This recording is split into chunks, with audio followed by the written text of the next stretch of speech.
like and subscribe. Now, what is the thing that surprised you the most when you traveled to a country you had never been to before? Northwestern Australia. I knew it had a reputation for being ridiculously hot, but legitimately didn't know Earth got that hot and humid. I thought I was going to pass out leaving the airport. My first trip to New York, entering the subway, someone walked in front of another person causing them to break their stride for a fraction of a second, which led to the following exchange without pause or hesitation from either party, shouted at each other as they walked in opposite directions. "You're an a-hole.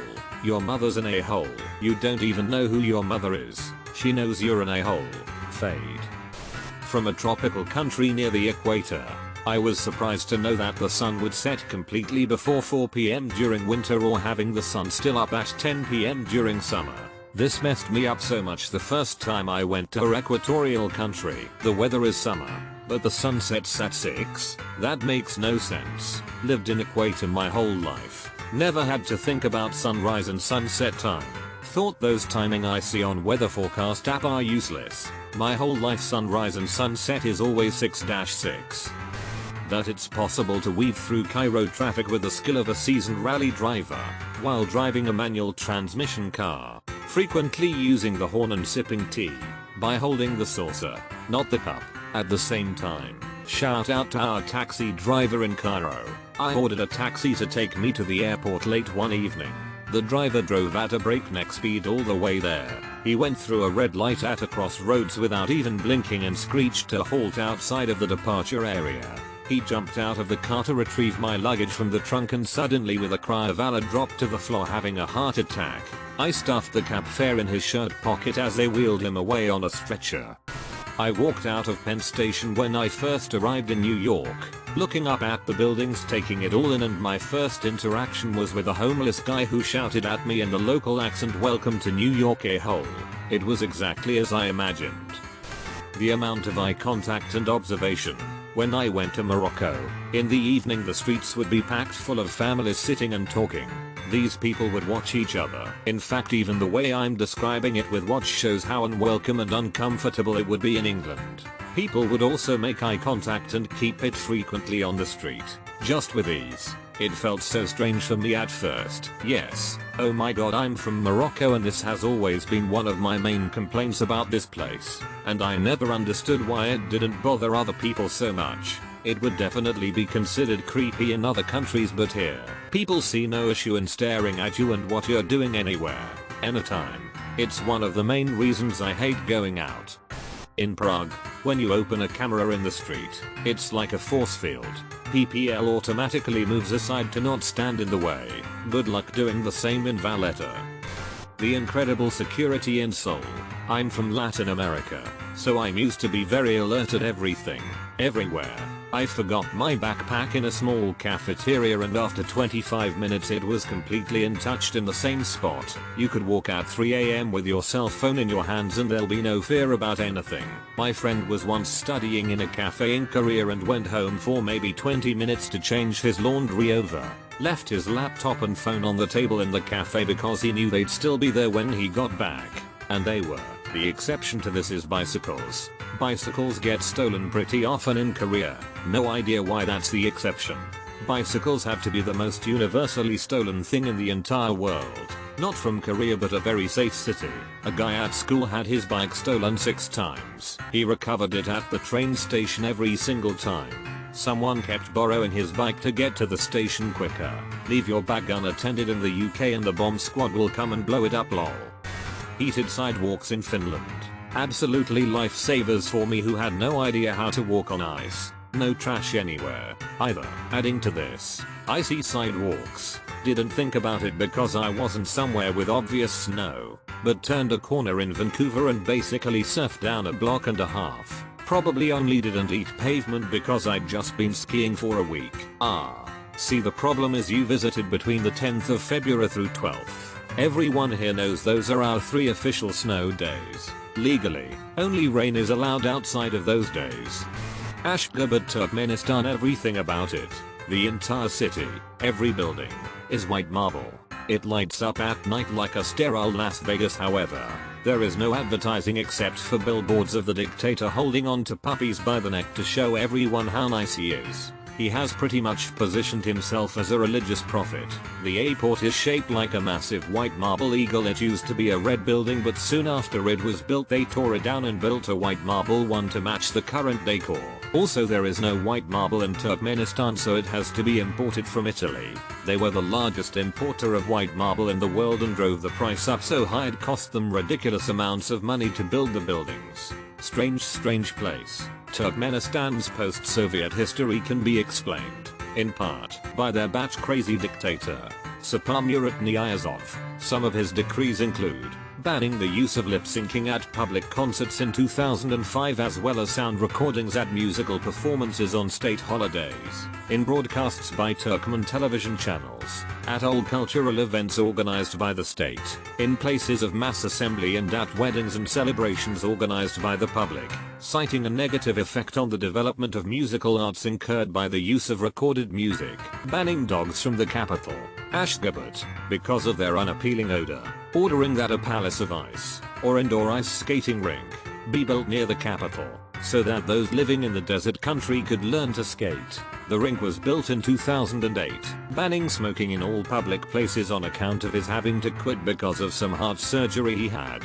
and ordering his government workers to follow suit. Chewing tobacco on Turkmen soil was later banned as well, outlawing opera, ballet and circus performances in 2001 for being decidedly un-Turkmen-like, banning men from having long hair or beards, banning news reporters and presenters from wearing makeup on television.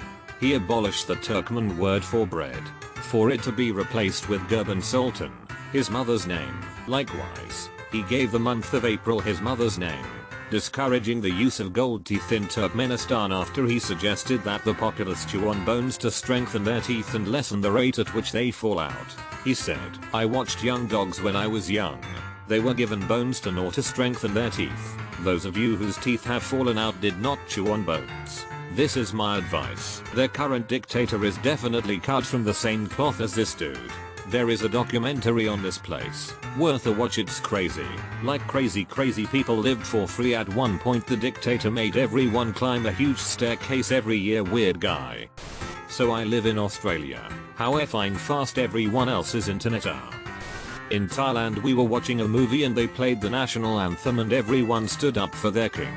I'm in Thailand at the moment. There have been huge protests and speaking out against the monarchy for the past year or so, which is dangerous as it's illegal, with severe penalties. I went to watch a film a few weeks ago and only around half the people in the cinema stood up during the showing of the King's video before the movie. It's not actually the national anthem, just some rousing nationalist song with clips of him in ceremonial dress. This may not sound like a big deal, but it was absolutely unthinkable, even 2 years ago, for half the people to show such disrespect and to remain seated during that part. Living in Thailand for 13 years, I can tell you the people loved their old king, King Rama IX, that sadly passed away. He was the most beloved person in the country. He had so many projects and undergoings that helped the quality of life for so many people in Thailand. He was very connected to his country and people. I know for a fact everybody would pause and stand if his anthem was played anywhere out of voluntary action.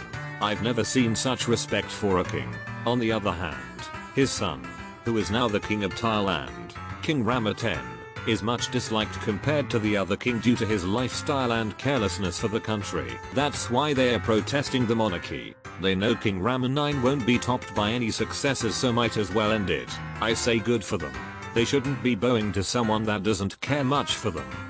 I moved to Denmark a couple of years ago and the biggest culture shock for me was Julefrokost. Julefrokost translates to Christmas lunch, which sounds like a nice, wholesome lunch to celebrate the holidays. The first time I went to one, my husband warned me not to eat anything beforehand because there is a lot of food.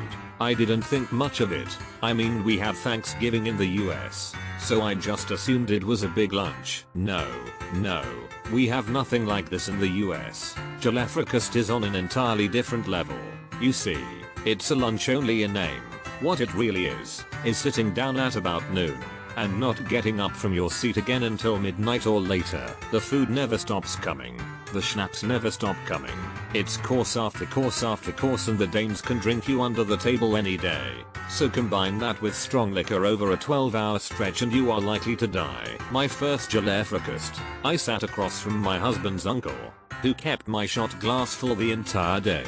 I was drunk by 2 p.m. and full to the point of bursting at 3 p.m. I have never been so sick as I was the day after my first July breakfast.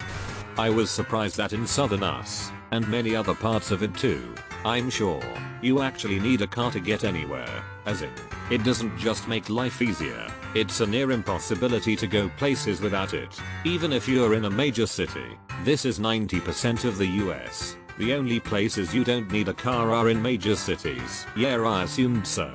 Just didn't want to make any sweeping generalizations without knowing for sure. I went to the Caribbean when I was younger to some of the smaller islands, and I was shocked by the level of poverty that exists there. This was almost 20 years ago now, so could be different today, but at the time, pre-internet and being young and naive, all I'd ever seen about the Caribbean was the whites and beaches on TV, but it was quite an intense experience. A few years ago we went to Italy and I made my wife go on a side trip to Herculaneum and Pompeii for a couple days. In Herculaneum we were wandering around in town when 5 p.m. rolled around, and within 15 minutes the streets were filled with people, not hurrying past one another, but just standing around talking, having an ice cream, drinking a beer or whatever. Cool. Sounds like a story. The city just coming alive at the chime of a bell. Singapore is unbelievably clean. As soon as I stepped out of the plane, I swear I did not see a single speck of dust at their airport. Even the toilets were squeaky clean and completely dry. Every day I go out to explore the city by foot and come back to the hotel with almost no dirt on the soles of my shoes. Singapore is a really funny country to me. Through passport control I was given a leaflet telling me if I was a drug mule I would be prosecuted and executed. Welcome to Singapore. Wonderful place that I really enjoy. But it's just such a funky beginning to your visit that I've never been able to get out of my head. The indoor gardens by the bay is incredible. Went to Gdańsk, Poland a few years ago with work, and I was not expecting how beautiful the place was, especially the old town. The people were friendly and the food was delicious. I then went to Krakow 2 years later and was equally impressed. Probably in Germany when I bought a beer in a convenience store and they offered to open it for me so I could enjoy it on my walk. When I went to Berlin this threw me off. My tattoo artist took me across the street and bought me a beer and then we walked around. It was such a neat experience. My fiancé was busy in a meeting that day, so the following day I said, hey look what we can do. And I bought us 2 beers and then I said now we can go walk around. She was so skeptical at first, but then we walked around Berlin, drinking beer and taking in the sights. It was such a neat experience. Haha, the good old German Weg beer. That's how we call it. It just means having a beer for the walk from A to B. Fuzzballs. The wait time is experienced differently. I'm from the USA, and when my dad and I fortunately had the money to go to Italy through a college program as a teen, the first thing that struck me was how laid back people were there. In a lot of places, it was a very stereotypically slowed down lifestyle, with people walking down the street, drinking during the afternoon, conversing and just causally dining outside. People didn't seem to be in a rush for anything, and while I'm sure they have their problems as well, there was much more centeredness across the country. People were much more focused on what was happening right now and what was in front of them. This was in 2008 though, so before the explosion of smartphones and social media. Also from us. I worked on farms in Italy. They couldn't believe how fast I worked. I was trying to be fast and efficient. It was puzzling to them. They kept telling me to slow down. It took a lot of effort for me to slow down, take coffee breaks and really enjoy being in the moment. Wish I could import that feeling here.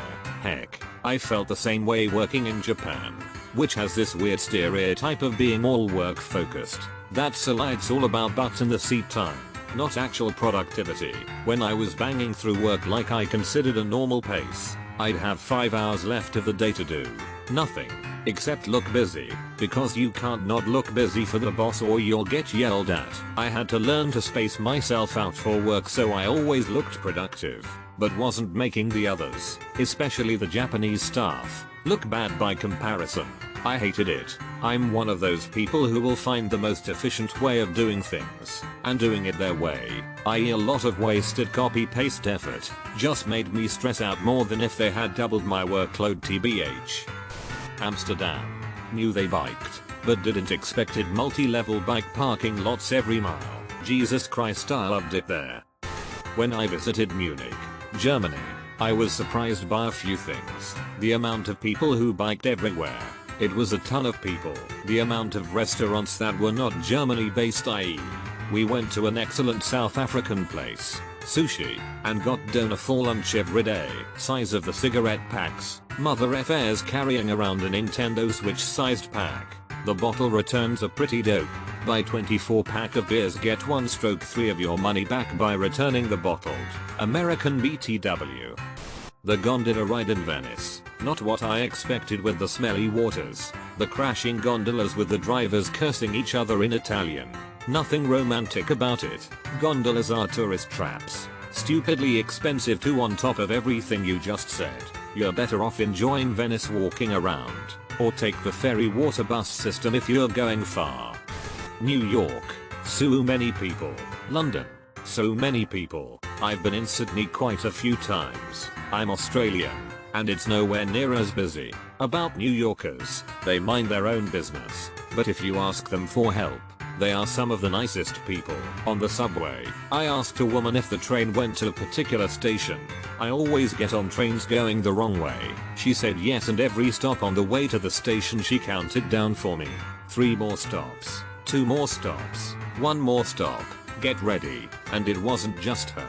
I asked a guy sweeping the streets which way some museum was. He said, I think it's this way. The guy then proceeded to walk me along blocks so he could confirm it was the right way and point to the directions from a better vantage. We went into a restaurant near closing time. We had eaten dinner there and went back after a show to get dessert. The bartender recognized me from earlier and I explained the food was so good we had to come back for dessert. He said, hold on, tell it to the owner. I repeated it to the owner and he invited us to join the staff for karaoke and late night snacks. We started at 10 PM and we tapped out around 3 AM. The restaurant guys were still partying hard. Anyway, New Yorkers are supposedly cold or ignore everyone. They do ignore people. Unless they have a reason to engage, then they can be super nice. New Yorkers are some of the kindest a-holes in the world. The smells of a different country. I'm from Australia and traveled to Malaysia a few years back. The city, the jungle, everything smelled different to any place in Australia. I still distinctly remember the smell of Turkey, Egypt, Switzerland, Spain. So many countries we visited traveling Europe, and I remember coming home to Sydney and being like, ah, so this is what home smells like. How extremely nice everyone is in Ireland. Spent the first days suspicious before I realized everyone weren't trying to trick me into anything. Fantastic people. New York is exactly as advertised. Everything I see on TV shows and movies are exactly the same. I've been to a lot of places, but New York is the only one that is exactly my expectation. I love the fact that people do indeed curse loudly and friendly at each other. Someone crosses the road and isn't paying attention and someone else will stick their head out the window and shout some colorful anatomy question regarding their head. Does the pedestrian respond with, hey, I'm walking here? The sense of safety in Japan. I had expected some level of safety, but was blown away by how you could literally leave a purse on a park bench and no one would take it. You could walk late at night and feel safe. At Tokyo Disney, we had a stroller for our then nearly 2-year-old. Happily left it outside. He tried with a bag full of our stuff with complete confidence that it would be exactly as we left it. Also how willingly everyone engaged with our nearly 2-year-old. We expected some kawaii gushing. And we got it, especially from schoolgirls, but everyone would stop to say hello, or distract her if she was grumpy. The best 2 memories I have are of an elderly man on the train playing peekaboo with her, and another elderly man pinching her cheeks and telling us she looked exactly like a Cupid doll. How cheap and efficient the subway train system is in Seoul. I grew up in Toronto and taking the train 30 minutes east to Union and back is like $10.40 each way, and the subway is almost $4 per ride. When I went to Korea, it was like $1.25 to ride from one end to the other. Could be on that train for 2 hours. And if you get off the train for 30 minutes or less, They don't charge you to get back on. I was there for 14 days. Took the subway every day. Multiple different tracks and stops. Spent less than $30. On top of that, they come like every 5 or 10 minutes. Everything is very clean. Extremely well lit. I never saw a single altercation and it's so damn easy to get around there. How impenetrable some American accents are. I'm a native English speaker, but being in New York made me feel like everyone was speaking a different language. Also, how unsocial and lonely Sweden felt. In Ireland, it's not uncommon to make small talk with strangers. If you pass someone on the road when walking, you're usually expected to smile at them at the least. It's the complete opposite in Sweden, I think. People seem not to acknowledge each other, or try not to draw any attention at all to themselves if they are in public. A local explained that if he goes to a bus stop and sees someone else already there, he would wait at least 5 m away, even if it was raining and the stop was the only shelter. It felt very odd to me. It's just like that in Norway as well. Try not to draw attention to yourself. Don't talk to people on the bus or on the street and avoid eye contact at all costs. If eye contact is made, nod and awkwardly smile before looking away. However, if you by some sort of black magic can get a conversation with a stranger going, you are probably good friends by the end of the conversation. The toll booths on the highways in Europe. Also how easy it is to go between two countries. If it weren't for the welcome to Portugal signs, I wouldn't have even known we weren't in Spain anymore. American. Grew up in a desert climate. Visited Scotland at age 12. Green grass, real grass, was and still is one of the craziest things I ever have had the experience of seeing.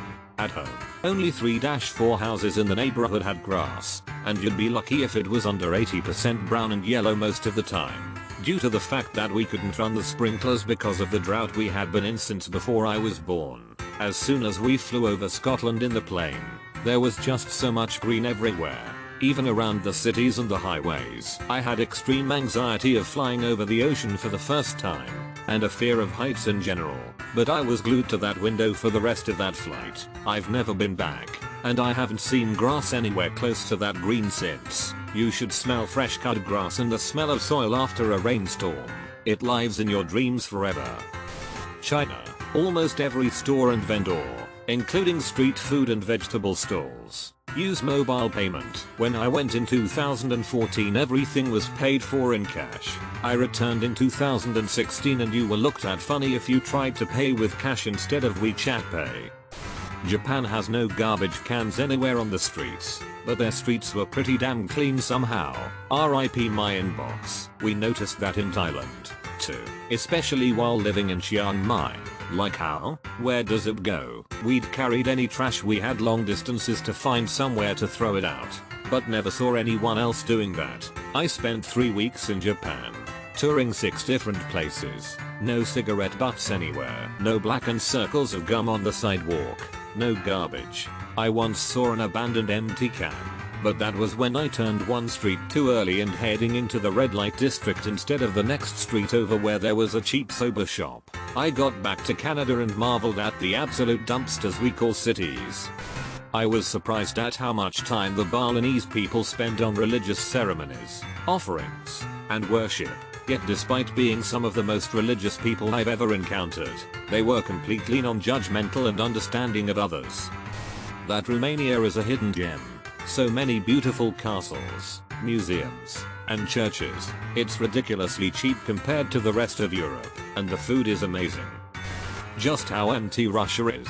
There was this one town we were going to visit which was planned by our guide, 100 or so kilometers away from Moscow, and it's a ghost town. We stayed in a hotel there with the other tourists and our guide. It was a 10-11 story hotel and we were the only people there. Out east of the hotel in the city there were restaurants, shops, etc, everything you'll find in a city, but they were all empty except for their owners. We rarely found 1 or 2 customers there. You could literally walk in the middle of the highway there. It gave an eerie vibe, but we enjoyed our stay.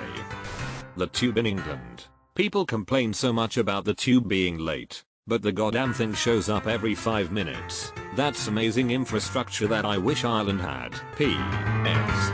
This is the first time I've ever gotten this many upvotes replies. It seems like we all want better public transport where we live.